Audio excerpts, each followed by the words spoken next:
세상의 지광입니다. 오늘은 이게 참 중요한 얘기인데 요즘에 시사성 있는 얘기하고도 같이 맥을 같이 하는 내용이거든요. 이른바 우리가 세상을 살다 보면 어느 세상이든 보이는 세상이든 보이지 않는 세상이든 법이라는 게 있어요. 근데 이 법은 뭐 법 앞에 평등 이런 얘기 하잖아요, 그죠? 법 앞에 평등 이런 얘기를 하는데 우리가 세상을 살면서 사람들이 한결같이 그 누구나 갖고 싶어 하는 게 있어요. 그건 뭐냐면 권력이라거나 부 같은 거죠. 그러니까 권력을 쟁취하게 되면은 엄청난 이권들이 왔다 갔다 한다 이런 그 인식이 있다 보니까 그게 이제 여러 가지로 문제가 있죠. 또 거기다 흔히 우리가 말한 대로 우리가 부처님 말씀을 공부하면서도 그런 얘기 하잖아요. 사람들이 다 뭘 원해요? 많은 부를 쌓고 살기를 원하잖아요. 그리고 이제 뭔가 저 사람이 큰 돈을 잡거나 하면 저 사람은 전생에 복을 많이 지었나 봐 이렇게 하기도 하고. 사람들은 항상 그렇거든요. 뭐냐면 대체로 그 어느 나라나 부가 편중되지 않았냐 이런 얘기를 많이 하는데 역사가 오랜 나라는 그런 수가 있죠. 근데 분명한 사실은 뭐냐면 누구나가 다 지혜와 복덕 부족하신 부처님 이런 얘기 하잖아요. 근데 이제 많은 부를 쌓은 사람들도 법이 평등한 그런 사회에서는 어때요? 잘못되면 뭐 예외 없이 무슨 뭐 감옥에 가거나 그렇게 되잖아요. 이제 오늘 나오는 가르침의 핵심 뭐냐면 부처님 말씀대로 우리가 세상을 살다 보면 이 법이 제대로 판단을 못 내리면 그런 나라들은 대단히 혼란스럽죠. 법이 기준인데. 부처님 말씀에 따르면 10대 원에 나오죠.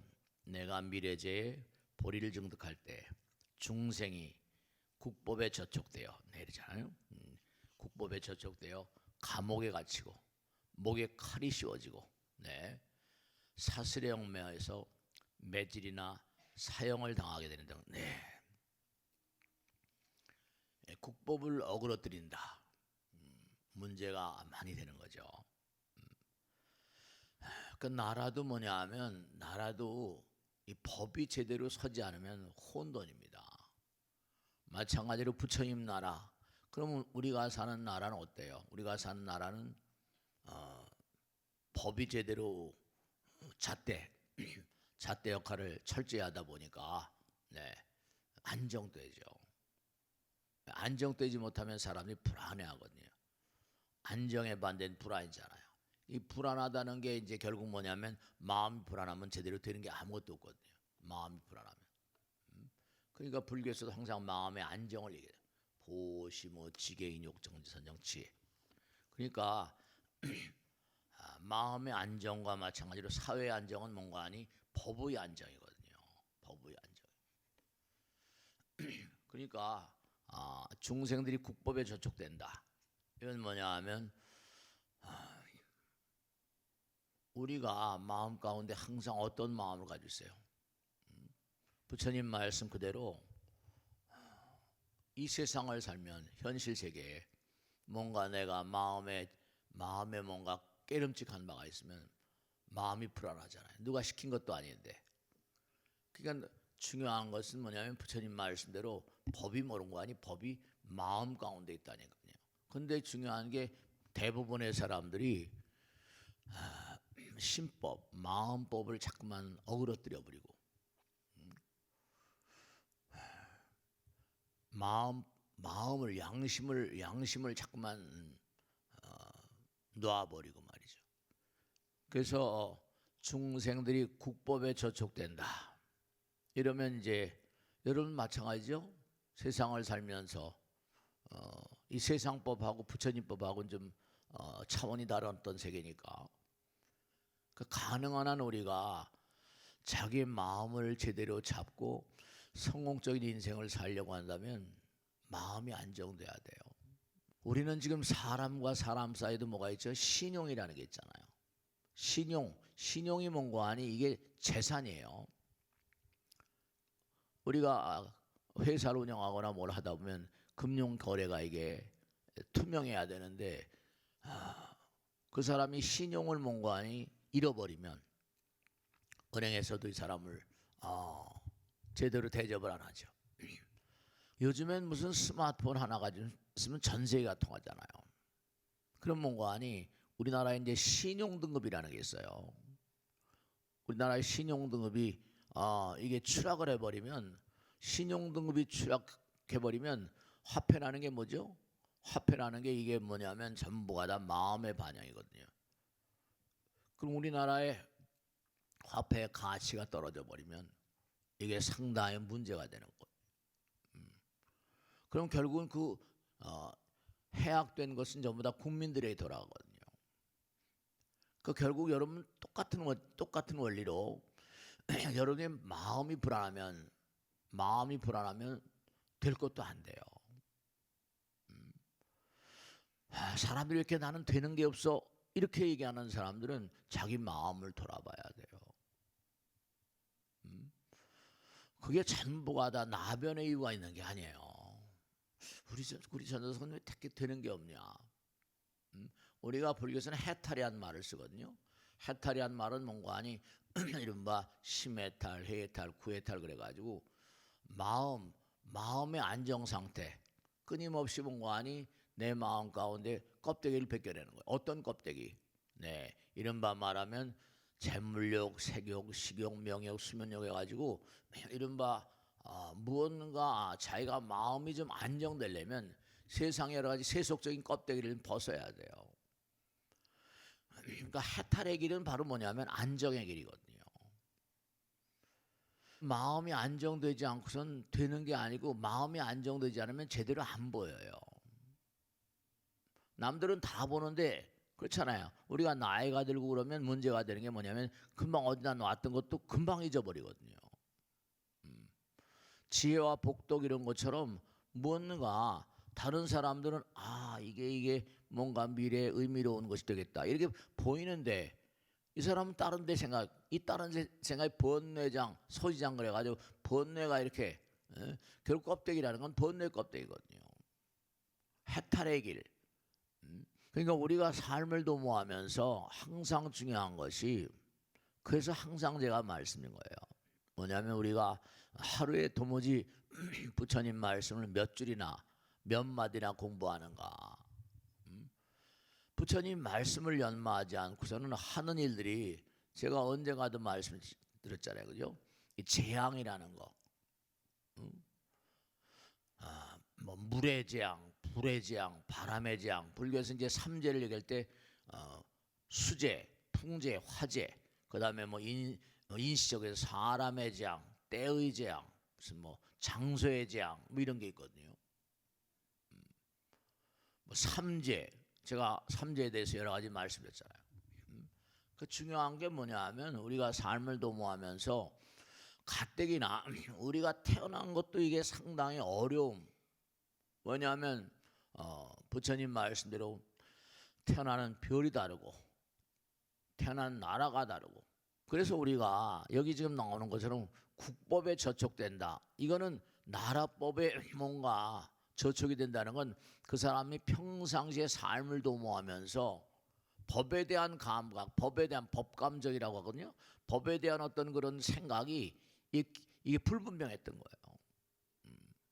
부처님법도 그러하고 세속법도 그러하고 켈젠이라고 하는 유명한 법철학자가 있는데 한스 켈젠 유명한 사람인데요. 이 사람은 뭐냐면 이 법도 이렇게 제정하는데 법철학이라는 게 있어요.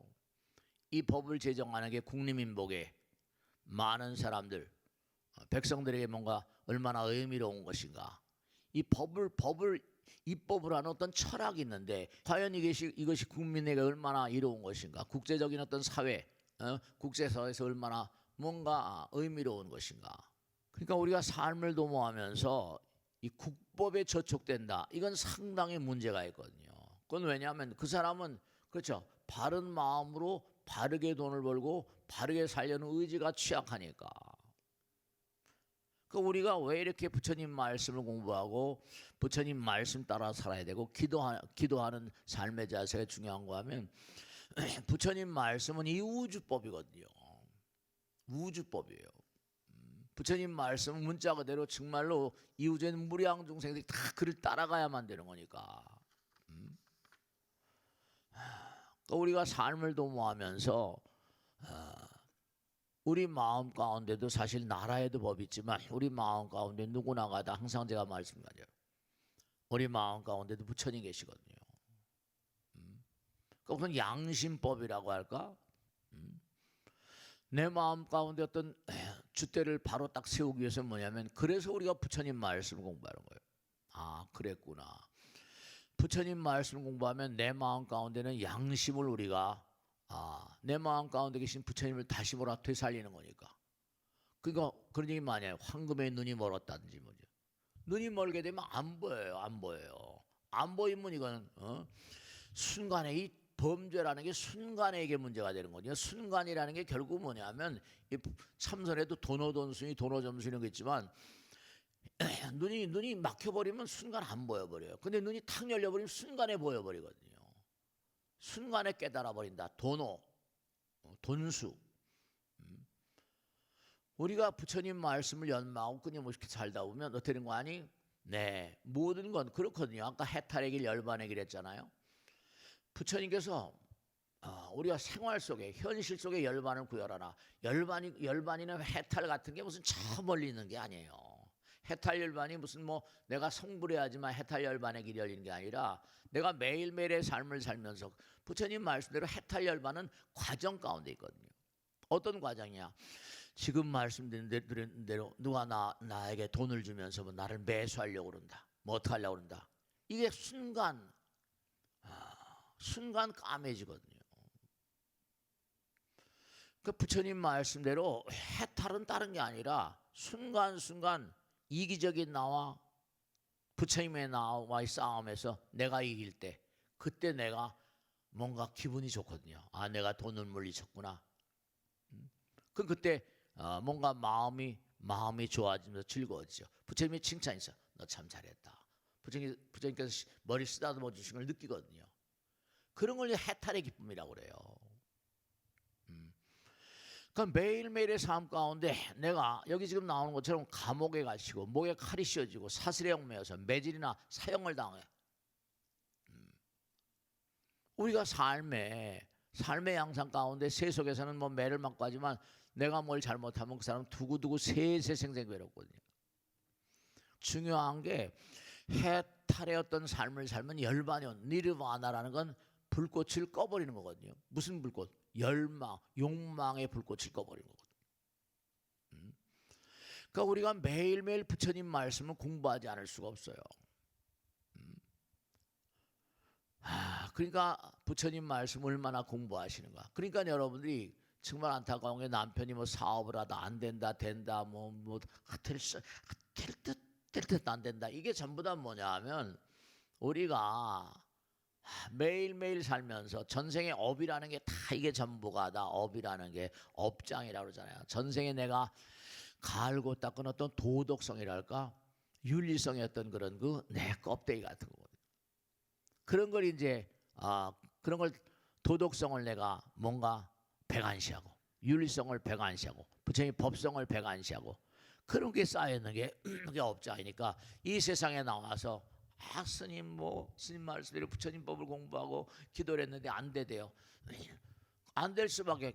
제가 그런 얘기 많이 들었죠. 왜? 헬스클럽 같은 데 가요. 그죠? 헬스클럽 같은 데 가면은 벌써 오랫동안 운동한 사람은 그렇지 않은 사람의 차이가 있대요. 무슨 차이가 있는 거 아니? 며칠 다니도 않고 근육이 대단히 며칠에서 금방 그게 돼요? 그런 게 아니라고요. 근데도 며칠 다닌 사람하고 오래 다닌 사람들은 근본적으로 차이가 난대요. 그건 왜냐하면 오래 한 사람들은 그냥 꾸준히 하는 거지. 그러니까 마찬가지로 우리가 꾸준히 부처님 말씀을 갈고 닦아야 돼요. 그렇지 않으면 해탈의 기쁨을 느낄 수가 없어요. 부처님의 사랑과 자비를 느낄 수가 없어요. 여러분 가만히 보세요. 제가 가끔 말씀해 현전가피라. 부처님께서 나와 함께 계심을 진짜 느낄 수 있습니까? 그 사람은 참 바보 같은 사람이에요. 왜냐하면 지금도 말씀했지만 내가 남에게 좋은 일을 하거나 뭔가 기도하거나 내가 베풀거나 그러잖아요. 그죠? 그럼 내 마음이 즐거운 건 그렇잖아요. 베풀고 나서 즐겁지 않은 법이 있어요, 없어요? 즐겁지 않은 법이 없어요. 아까 말씀대로 뭔가 내가 이거 돈을 먹어, 내가 뭔가 비밀 정보를 팔어.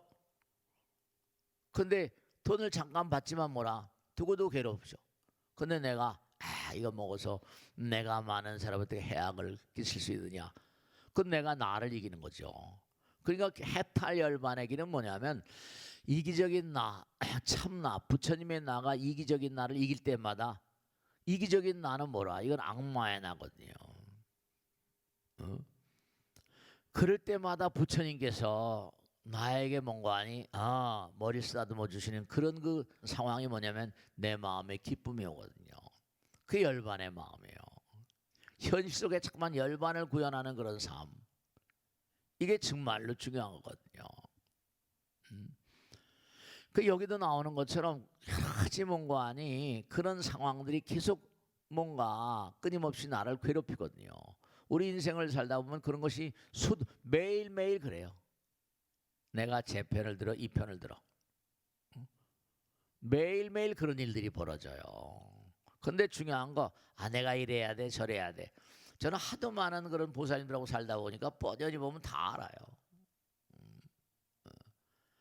그러니까 자꾸만 기도를 한다는 건 약사reb을 부처님을 소환해내는 거예요. 부처님을 자꾸만 소환해내니까 그만큼 부처님의 기운이 강해지고 내가 왜 자꾸만 기도를 열심히 하라고 말씀드린 거 아니? 자꾸만 기도를 하다 보면 내가 자꾸만 이기적인 나에 가로막혀가지고 부처님의 눈을 자꾸만 막아버리거든요. 그 부처님께서 말이죠 눈이 가로막혀가지고 어쩔 줄 모르신다니까. 그러니까 항상 부처님 내가 너희들에게 길을 인도해 준대. 우리가 참 이게 안타까운 게 있어요. 세속을 살면서 너무너무 안타까운 거 뭐냐면 부처님께서 항상 우리에게 좋은 길을 안내해 주신다니까요. 왜냐하면 부처님의 길은 부처님께서 항상 하신 말씀은 나는 길 안내자라고 했거든요. 우리가 매일매일 살면서요. 이건 꼭 이제 잊으시면 안 돼요. 매일매일 살면서 항상 방황해요. 항상 표류해요. 잊으시면 안 돼요. 지금도 이 나라를 다스린 사람들이 지금 표류하고 방황하고 어찌할 바를 몰라요. 너무 안타까운 거죠. 근데 나이가 이렇게 들고 보니까 예전에 저도 그런 일을 했었거든요. 매일 글 써서 신문에 싣고 말이죠. 그때도 글을 쓸 때마다 항상 생각한 게 이 글을 쓸 때 이 글로 인해서 피해를 보는 사람 누구인가? 이 글로 인해서 이익 보는 사람은 누구인가? 그러니까 우리가 항상 언제 어느 경우로 하더라도 중요한 건 여러분들이 부처님의 길은 아주 정확하거든요. 정도예요. 8정도, 사성제 8정도. 정도가 아니면요 삿된 길을 가면 영락없이 그게 과보가 있어요. 그 여기 나오는 게 자꾸만 열심히 기도하라는 게 왜냐하면 기도라면 내 안에 계신 부처님을 자꾸만 소환해내니까 그만큼 뭔가니 나의 길이 그죠? 이 길을 가야 되는 거야. 부처님의 육성이 강화되는 거예요. 뭐 부처님의 육성이 여봐라 너 어쩌고 이런 게 아니에요. 여러분 어때요? 이렇게 남편을 이렇게 사랑하고 하잖아요, 그죠? 그러면 남편이 사랑하는 그 마음을 어떻게 내놓으라고 내놓을 수 있어 없어요? 아내가 사랑하는 그 마음을 내놓을 수 있어 없어요? 그냥 사랑이라는 건 사랑의 느낌인 거예요. 엄마가 사랑하는 어떤 사랑의 마음을 아들 딸들이 느껴요, 못 느껴요? 잘 몰라요. 왜냐? 아직 그 마음의 어떤 그런 부처님 세계가 왕성하게 자라질 않으니까 말씀입니다. 저도 이제 이렇게 여러분과 더불어 부처님 말씀을 공부하고 연마하잖아요. 그럼 공부하라고 그러면 애떡을 얘기 항상 스님은 항상 똑같은 얘기 병전 얘기가 똑같은 거예요 다. 결국 여러분 번창의 길로 안내하는 길이죠. 그러니까 중요한 건 여러분들이 우리가 삶을 살아가는데 오늘 말씀의 골자는 뭐냐면 우리는 정말로 마음 깊숙이서 우러나오는 부처님법에 합당한 삶을 살아야 돼요. 그렇지 않으면 얘기가 안 돼요. 왜냐하면 우리는 중요한 게 있어요. 매일매일의 삶 가운데 즐거움, 환희와 연락, 이건 어디서 오는 거 아니? 내가 부처님 길, 열반의 길을 향해서, 그렇죠? 모든 건 과정이 중요해요. 모든 건 결과도 중요하지만 과정이 뭐라? 올바르지 않은데 결과가 올바를 수가 없어요. 그렇기 때문에 아주 중요한 게 우리가 삶을 살아가면서 내가 항상 정도를 따라가고 남들에게 좋은 일을 하고 좋은 말과 좋은 생각, 좋은 행동, 부처님 말씀을 연마하고 남들에게 좋은 씨앗을 많이 뿌린 사람들은 부처님 길을 따라가요. 근데 그렇지 않게 되면 아까 말씀드렸잖아요.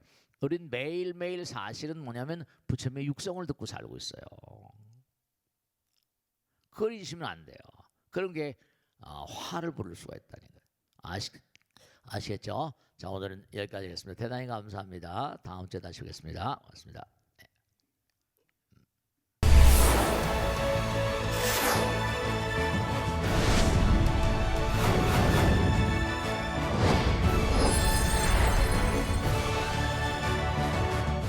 안녕하십니까? 소통대통의 지광입니다. 오늘 또 여러분들의 좋은 질문을 바탕으로 부처님 말씀을 공부해 보도록 하겠습니다. 우리가 부처님 말씀 공부하다 보면 크게 세 가지로 대별할 수가 있어요. 뭐냐면 우리가 사는 세상은 그냥 오늘은 그냥 평상적인 세상이라고 한다면 부처님 세계는 차원이 달라요. 차원이 다르시기 때문에 부처님께서 이제 그 당시에 부처님 상자들이 제자들이 정말로 기적이 대단히 기적적인 어떤 신통력 같은 게 대단했었나 봐요. 그 부처님께서 막 야단을 치시죠. 한 제자가 장터에서 길다란 이 장대를 세워놓고 그 끝에다가 이제 뭔가를 달아놨어요. 저걸 따가는 사람은 큰 포상을 하겠다. 이게 신통력 대회죠. 근데 별하별 종교의 이제 뭐 별하별 탁월한 인물들이 그걸 따려고 백방으로 노력했는데 아무도 안 돼요. 그러니까 부처님 제가 탁 올라갔다 가자니까 넌 누구 제자냐? 고따마 시달다의 제자입니다. 그래가지고 이제 의경에 상을 받고 이제 부처님께 왔어요. 부처님께 막 야단을 치십니다. 내가 너에게 장터에 가서 기적을 신통을 보여서 그 상을 따오려고 하느냐? 난 앞으로 절대로 신통력을 보이지 말라. 그러니까 이게 붕붕 날라는 거 있죠. 축지법 이런 얘기하잖아요, 그죠? 그런 거를 부처님께서는 아주 배격하셨어요. 나의 가르침의 핵심은 깨달음을 위한 것이고 그들의 마음 가운데 영원과 하나이신 부처님의 깨달음을 뭔가 아니 얻기 위한 것이 장터에 가서 붕붕 날라서 무리를 걷고 뭐 이런 거를 하려고 한 게 아니다. 절대로 그건 보이지 말아라. 그러면 내가 가르친 뭐 신통도사 이런 걸 키우는 걸로 착각을 할 테니까 대단히 막 야단을 치십니다. 부처님 가르치면 첫째로 뭐냐면 부처님 당시에도 아마 신통력을 보이던 그런 분이 계셨나 봐요. 그러니까 뭐 무리를 걷고 뭐 벽을 막 뚫고 나가고 말이야. 붕붕 나르고 말이죠. 우리 인간의 육신이라는 건 우리를 계속 괴롭힙니다. 그저 먹여달라, 입혀달라, 그것도 좋은 거 먹여달라, 뭐 좋은 옷 입혀달라, 좋은 차가 타게 그 구부도 거라고 옴성고 뭐 해가지고 계속 나를 고통을 감옥에 들어있는 거예요. 계속 뭘 요구하는 게 많아요. 좋은 집에 살게 달라, 뭐 어쩌든 그런 게 다 감옥이다. 깨달음의 길을 가는 영원한 깨달음의 길, 해탈의 길, 끊임없이 수행을 통해서 나를 극복하는 길, 나를 극복하는 길을 통해서 내가 행복감을 느끼잖아요. 즐거움을 잊지 마세요. 전 시간에 한번 말씀했죠. 온 세상 사람들이 온통 다 자기 욕심을 채우는 말을 합니다. 자기 욕심을 채우는 행동과 생각을 해요. 근데 정말로 기도를 한다 하더라도 뭔가 아니 욕심을 채우려는 기도를 하잖아요. 근데 정말로 순수한 마음으로 내 마음 가운데 계신 부처님, 영혼을 지향하는 그런 마음, 중생을 뭔가 끊임없이 영혼의 길로 안내하려는 그런 마음, 보살의 마음, 그런 마음을 가지고 기도하는 사람 몇 명이나 되겠어요? 참 마음으로 기도하는 사람을 부처님 얼마나 좋아하시겠습니까? 정말 부처님 그런 사람을 사랑해요. 그러니까 부처님 말씀 공부해서 이렇게 뭔가, 그렇죠, 이렇게 보면 제가 꼭 당부드리겠는데, 자기 값을, 이런 뭐랄까 메리트랄까, 프라이스, 이런 바 말하면 자기 값. 사람들은 자기 값을 자꾸만, 여러분 있잖아요, 몸과 마음을 다해서 부처님 말씀 따라 살면요, 사람들이 그 사람의 값을 다 알아요. 나를 인정해 달라 그렇게 하지 않아도 다 알아요. 이 세상은 너무 이상해서 나보다 나은 사람 있으면 어떻게든지 뭐라 끌어서 내리려고 하는 게 중생심이거든요. 우리는 아직도 뭐라, 야생에 있는 동물들이 약육강식하잖아요. 그런 거나 만인에 대한 만인의 투쟁, 홉스만을 맞다나 진짜 만인에 대한 만인의 투쟁이에요. 그러니까 우리가 이렇게 부처님 말씀을 공부하는 것은 뭔가 차원이 높은, 차원이 다른 세계로 나가는 그런 그 길목에서 이렇게 공부하시는 거니까, 항상 우리가 끊임없이 왜 내가 이렇게 뭔가 고통 속에 살아야만 되는가, 끊임없이 자문다답하고 그런 삶을 사셔야 돼요. 자, 질문 받겠습니다. 네. 큰 스님 안녕하십니까? 정연아지입니다. 부처님이 살았던 시대와 지금 우리가 사는 세상은 너무 달라서 계율을 그대로 실천하기 어려운 부분도 많을 것 같습니다. 율사 스님들은 그런 계율에 대한 해석을 하시는 분이신지 큰 스님께 여쭤봅니다. 네, 좋습니다. 지금 말씀하신 대로 재임무상이라 계속 바뀌어가요. 계속 바뀌어가요. 지난번에 제가 보니까 예전에는 기름을 쓰는 차들을 썼잖아요, 그죠? 휘발유. 이제 전기 자동차가 많이 나온대요. 그 전기 자동차가 많이 나오니까 이 전기 자동차는 뭐 저는 모릅니다만, 전기 자동차는 기름 쓰는 자동차하고 또 다르대요. 그 법을 또 다시 만들어야 된대요. 그러니까 최근 들어서 들은 얘기예요. 그러니까 시간이 바뀌고 세월이 바뀌니까 여러 가지로 바뀌어져요.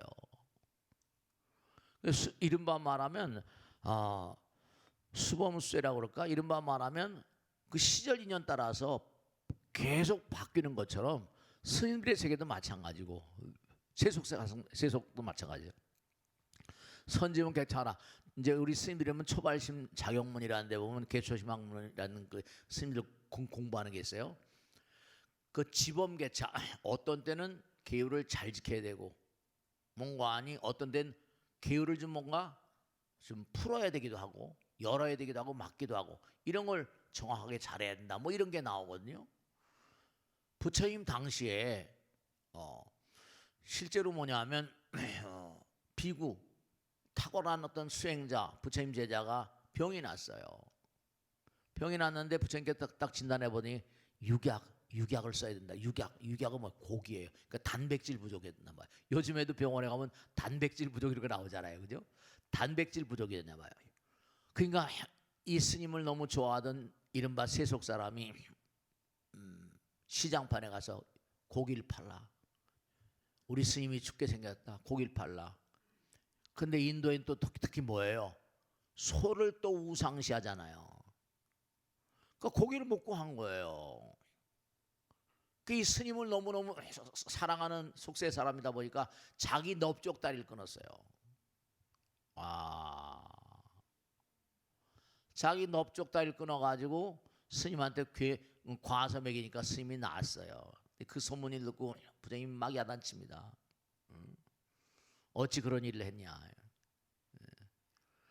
그래서 이제 이른바 말하면 고기도 5정 6, 6정 7정 6 해가지고 나를 꼭 위해서 잡지 않은 고기, 나를 위해서 잡았다는 의심이 들지 않는 고기, 또 죽은 고기 뭐 해가지고, 고기를 먹어도, 고기를 먹지 말라고 그랬잖아요. 고기를 먹어도 이제 이런 죽었던 내가 잡지 않은 고기라거나 이런 고기들은 뭐 먹어도 강하다, 그런 것도 나오고 말씀이죠. 또 뭐가 있었는 거 아니? 이른바 말하면 어떤 사람이 뭔가 병이 들었는데 이게 뭐냐면 술 마시자고 술 마시지 말라고 그러잖아요. 술 마시지 말라고 그러는데 또 술을 써야 되는 병이 있나 봐요. 그 전에 몽고하니 어떤 거사님이 그런 얘기를 하더라고요. 정말 몽고하니 나는 마음이 아프다 이거예요. 이럴 땐 약을 써야 되는데 무슨 약을 써야더니 쇠주 딱 2병만 있으면 된다는 거예요. 그게 마음의 약이래요. 그러니까 그 당시도 아마 그러니까 마음 뭔가 그래가지고 이제 이 부처님 제자한테 아까 육약이라고 했지만 술을 마음이 너무 괴롭고 몸이 괴로운데 술을 먹어도 가합니까? 그럴 때는 가하다고 부처님께서 말씀하셨대요. 이른바 말하면 상황마다 말이죠. 그때는 유명한 얘기 듣잖아요. 어느 큰 스님이 몽고하니 물이 막 불었어요. 어느 여자가 건너가지 못하고 있으니까 발을 동동 구르고 꼭 건너가야 된다 그랬더니 이 스님이 그 여자 신도를 얻고선 건너갔어요. 그러니까 거기 이제 큰 스님의 몽고하니 제자가 건너고 난 다음에 그 제자가 말이죠. 어떻게 그 스님께서 여자를 얻고 건너갈 수 있습니까? 그랬더니 난 이미 다 건너서 잊어버렸는데 넌 아직도 여자를 등에 업고 있냐 이래더니. 그러니까 이게 몽고하니 이른바 중국에도 율사 우리나라도 이제 율사가 있습니다. 우리나라에서 대표적인 율사는 뭐 자장율사 그러잖아요, 그죠? 통도사를 뭐 건립하시고 금강계단이라고 그러죠. 그러니까 이른바 말하면 우리가 사는 세상에 계속 만상이 변해가요. 상황도 변해가고. 아까도 무슨 전기자동차겠지만 사람들도 여러 가지로 몽고하니 옛날과는 전혀 다르거든요. 그러니까 그때마다 이제 뭔가 그 시절 상황에 맞는 나라에도 그 법이 변합니다. 법을 다시 제정하려고 몽고하니 국회라는 게 있는 거 아니에요. 그러니까 뭔가 우리가 삶을 도모하면서 아까 말씀드린 대로 만중생을 위해서 사회 대중들을 위해서 뭔가 이익되는 바로 부처님 말씀 하나가 되는 길이니까 계를 그렇게 뭔가 그때마다 교정하고 개정하고 그렇게 해서 나가는 것이 이제 부처님 승단도 그 예니까요. 그러니까 선지 수범서에 나온 것처럼 뭔가 이렇게 끊임없이 뭔가 변모돼 가는 것이 유지 흐름이니까 그렇게 생각하시면 되시겠어요. 아시겠죠? 자, 다음 질문 하겠습니다. 불보살님과 신장님들은 손에 지물을 들고 계시는데요. 네. 각각의 지물이 상징하는 바가 있을 것 같은데 스님의 설명 부탁드립니다. 네, 좋습니다. 네, 그렇죠. 사실 그래요. 지장보살님 보세요. 뭐 길다란 거 뭘 들고 있어요? 길다란 거 들고 있죠. 석장이라고 그래야죠. 네, 이렇게. 그다음에 뭐 또 손에 뭐요? 장상명주, 여의주, 명주, 밝은 구슬을 들고 있어요. 그래서 이른바 말하면 이 석장은 뭐냐면 지옥문을 여는 거래요. 우리 전 시간에도 말씀드렸죠, 그죠? 네, 지장보살님 지금도 지옥에 계세요. 그러면서 지옥 중생들을 제도하는. 근데 지옥이라는 것도 뭔가 실제로 지옥이기도 하지만 우리도 뭐라 마음이 불편할 땐 지옥에 사는 게 지옥 같아 이럴 때 있어 없어요? 네, 그래요. 우리들 중에 감옥에 있을 때가 있어요. 정말로 너무너무 고통스러운 상황도 있어요 없어요? 네, 있어요. 우리가 삶을 도모하면서 각종 무슨 고통, 스트레스 같은 것들은 전부 다 업장이라고 생각하시고, 네, 그러니까 지옥에도 저렇게 지장보살님 계시면서 석장을 들고 지옥문을 열고 또 무슨 밝은 구슬을 들어서 이제 어둠을 밝혀갑니다. 또 이제 문수보살은 뭐예요? 칼, 지혜의 칼. 문수동자는 공부의 상징이잖아요. 관세음보살은 뭐예요? 병들어, 약병 같은. 그러니까 대체로 보면 지물 같은 것들이 뭐 법구, 예를 들어서 뭐 경책이나 바리떼 같은 거라거나 뭐 이렇게 이런 그런 여러 가지 법구류 같은 거, 무슨 거울이라거나 뭐 병 같은 거, 근데 무기 같은 거, 무구류 같은 거, 저 무슨 뭐 사천왕들도 칼 같은 거 막 들었잖아요, 그죠? 그런 칼, 창, 뭐 활, 뭐 이런 거, 방패, 무구류 같은 거. 근데 그러니까 뭔가 약간의 용맹하게 악마와 싸우든지 말이야, 자기 이기심과 싸우든지, 뭐 무기 같은 것도 들어있고, 그다음에 뭐 악기 같은 거, 사천왕들 악기 들었잖아요, 그죠? 뭐 비파 같은 거, 뭐 이렇게 동물, 예를 들어서 뭐 사자, 용, 뱀 이런 것도 있을 수 있고, 그다음에 또 뭐 여러 가지 식물, 뭐 여러 가지 등등. 그래서 이런 그 여러 가지 스님들이 저 부처님이나 신장님이라거나 이런 분들이 들고 계신 게 다 나름대로 특징이 다 있어요. 그래서 이게 뭐 무명 번뇌를 끈다거나 중생의 고통과 아픔과 쓰라림을 뭐 여의게 한다거나, 소원 성취 여의주 소원 성취를 뭐 뭔가 도모하는 그런 그 도구를 들고 계시거나, 그게 전부 다 중생의 기도에 응답하신다는 그런 의미예요.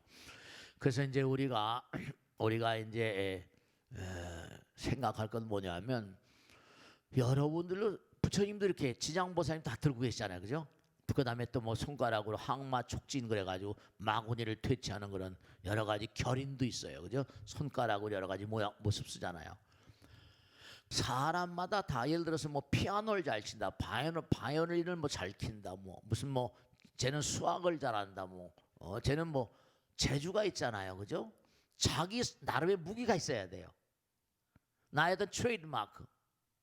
뭐 성실하고 열심히 하고 견실하다든지, 아이들에게 자기가 일생을 살 때 뭔가 살 수 있는 어떤 무기를 하나씩 만들어준다. 부처님께 다 들고 계셔.